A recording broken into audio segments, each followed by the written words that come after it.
지난주 정부의 민생회복 소비 쿠폰 신청이 시작되면서 민생회복과 소비 진작에 대한 기대와 함께 다양한 논의도 오가고 있습니다. 네, 정부의 기본소득과도 맞닿아 있는 개념이기 때문인데요. 이와 관련해서 지역에서 성공적인 지역 기본소득 모델을 만들어낸 박정현 충남 부여군수와 함께 관련 이야기를 나눠봅니다. 어서 오십시오. 안녕하세요. 네, 반갑습니다. 네, 먼저 그 전에 폭우 피해 관련 질문도 짧게 드리겠습니다. 네, 부여가 벌써 4년째 폭우로 큰 수해를 입고 있습니다. 이번 수해는 부여뿐만 아니라 충남 전역에 걸쳐서 큰 피해를 야기했는데요. 15개 시군 중에 무려 100억 이상의 피해를 낸 기초단체가 10군데가 넘습니다. 우리 부여군도 올해 100억 이상 수해를 입었고요. 벌써 4년째고 특별재난지역 선포 요건을 갖추고 있고요. 다행히 지금 열흘에 걸쳐서 사유시설은 100% 복구를 했고요.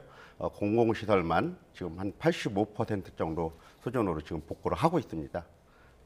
예, 지금 날도 더워서 복구 작업 힘드실 텐데 모쪼록 좀 힘들 내시길 바라겠습니다. 폭염 때문에 낮에는 일을 못 하고 있고요. 그렇죠. 거의 새벽에만 일을 하고 있습니다.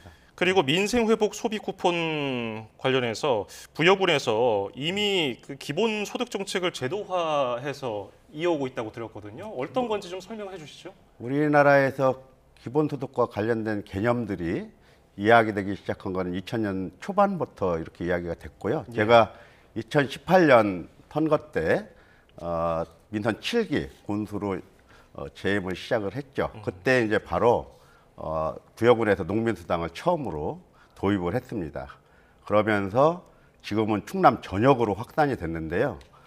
농민수당을 기본적으로 농업의 공익적 가치라든가 농민에 대한 어려움을 소득으로 보전해주는 개념으로 시작을 했는데요. 기본소득 개념으로 출발을 했습니다. 그래서 지금은 농민들께서 1인당 연 80만 원을 지급을 받고 있고요. 2인 가구일 경우는 45만 원씩 해서 90만 원, 3인 가구일 경우는 135만 원을 지급을 받는데 저희들이 농민수당을 도입할 때 농민수당 도입 추진위원회를 농민들과 전문가, 의원, 그리고 공무원들과 함께 만들어서 그때 이 문제를 논의하면서 지역화폐에 연계해서 지역화폐를 통해서 지급을 하고 있고요. 이런 지역화폐를 통해서 지급하다 보니까 영외 유출이 이제 안 되거든요. 그렇게 됐으니까 자영업자들을 중심으로 실질적인 소득이 매출이 20-30%씩 증가를 한 그런 결과를 가져왔습니다. 그러니까 기본소득 개념으로 이 농민수당을 받은 농민들과 또 부여군 내의 자영업자들이 상생하는 그런 선순환 구조를 만들어냈습니다. 네, 그러니까 충남에서 이제 부여에서 처음으로 도입을 했고 충남 전역으로 확산이 됐다는 거잖아요. 네, 충남 맞습니다. 지역에서는 연간 1인 가구 80만 원, 2인 가구 1인당 45만 원 이렇게 지급하고 있다는 말씀이신가요? 네, 우리 부여군 같은 경우는 1인당 80만 원. 네. 시군에 따라서 약간 차이는 있을 수 있습니다. 그런데 기본적으로 충청남도가 30%를 지원을 하고 각 시군이 70%를 부담하는 걸로 해서 지금 하고 있습니다. 예, 굿들의 페이라고 하나요? 네. 예, 굿들의 페이. 그 농민수당 같은 기본소득을 단순히 현금 지급하는 거 아니냐 이렇게 보는 시각도 있거든요. 이런 것에 대해서는 어떻게 합의를 이뤄내셨습니까? 요거 부분에 대해서 뭐 공짜 의식이라고 할까, 뭐 선금을 포퓰리즘이라고 할까, 뭐 이렇게 생각할 수도 있습니다만 저희 입장에서는 민간 기업이 발달돼 있지 않은 전형적인 농촌 지역이거든요. 그러다 보니까 전체 인구의 3분의 1 이상이 농민입니다. 그리고 거기서만 이제 주력 그야말로 생산이 이루어지고 있는데요. 자영업자 같은 경우는 농민들이나 급여생활제에 의존하는 바가 크죠.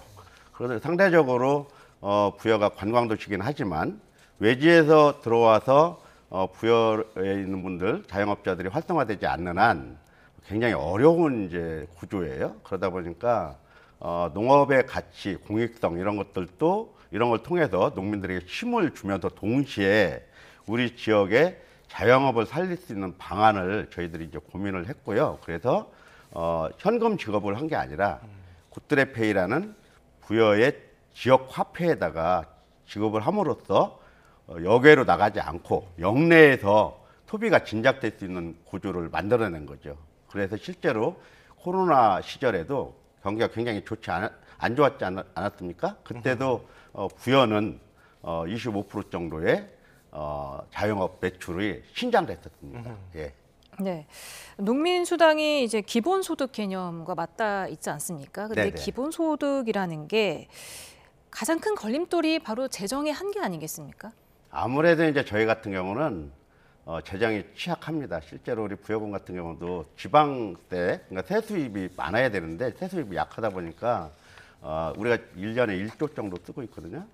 근데 1조 원 중에 거의 대부분을 재원을 의존하고 있습니다. 중앙정부에. 그런데 이제 교부세가 가장 많이 차지하고 있는데 교부세만 갖고도 뭐 1년에 한 3천억에서 3,500억 정도 교부세 지원을 받고 있지만 그거 갖고는 안 되거든요. 그러다 보니까 저희 같은 경우는 중앙정부에서 하고 있는 각종 공모사업을 통해서 국비 확보를 많이 확보했죠. 그러면서 그동안에 관행적으로 사용해왔던 재정을 저희들이 잘 살펴봐서 안 해도 집행하지 않아도 될 재원들을 전략하고 그렇게 함으로써 그 부분을 기본소득 개념으로 농민수당으로 재원을 이전한 거죠. 그런 것들이 실제로 지역 경제에 미친 영향이 굉장히 파급 효과가 컸습니다. 예. 부여 굿드랩 페이가 2022년도에 대통령상도 받았더라고요. 네네네. 어떤 비결 때문에 받았다고 생각하십니까? 대부분의 지역 화폐는 기존의 카드망을 이용합니다. 그러다 보니까 가맹점에 수수료도 지급하게 되고 가맹점 입장에서는 지역 화폐를 사용해도 카드 사용자들이 사용한 것처럼 수수료를 내고 그러죠. 그런데 저희 같은 경우는 독자적으로 개발을 했기 때문에 카드 수수료가 없다는 것이 하나의 장점이고요. 또 하나는 지역 화폐를 제대로 사용할 수 있도록 하려면 개인이 충전해서 인센티브를 주고 쓰게 하는 것은 한계가 있다고 예. 저희들은 보고 농민수당처럼 각종 여러 가지 재원을 지역 화폐를 통해서 주기로 협의했죠. 이를테면 공무원들이 사용하는 복지 포인트도 30%는 지역 화폐로 지급하는 걸로 노조와 협의했고 그리고 또 각종 결혼 정착금이라든가 이런 것도 지역 화폐를 주고 이런 식으로 해서 지역 화폐의 활성화를 유도한 측면이 있고요. 무엇보다도 가장 큰 특징이 보통 지역 화폐는 한번 사용하면 모았다가 예. 은행에 가서 현금으로 바꿔 쓰거든요. 그 가맹점 주들이.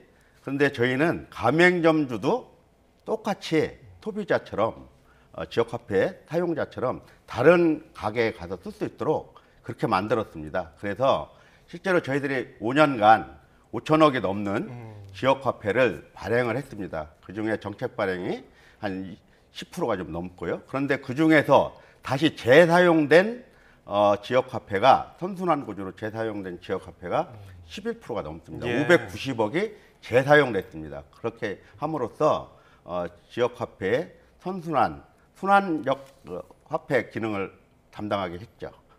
예, 오늘 말씀 잘 들었습니다. 여기까지 마무리를 하죠. 박정현 충남 부여군수였습니다. 고맙습니다. 감사합니다.